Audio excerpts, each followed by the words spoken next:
Hello and welcome back to SkillWeb. In this video, I'm going to show you how to add GIF in Slack.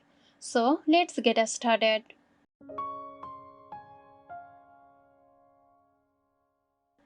Begin by navigating to the channel or conversation where you want to post the GIF.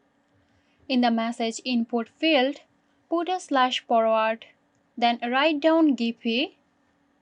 Now hit enter. Now from here click on Add the Giphy integration. It will open up a new window. Now here select General Audience. Then check the Enable Giphy Previews box.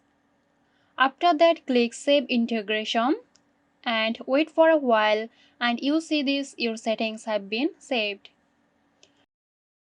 Let's go back on Slack and in the message input field, write down the Giphy you want.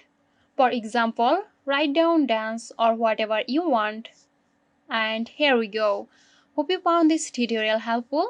Stay tuned for more helpful tutorials here at SkillWeb. This video is sponsored by Girosoft. Girosoft offers graphic design, UI UX design, digital marketing and web development. Elevate your brand with Girosoft today. For more details, check the description box.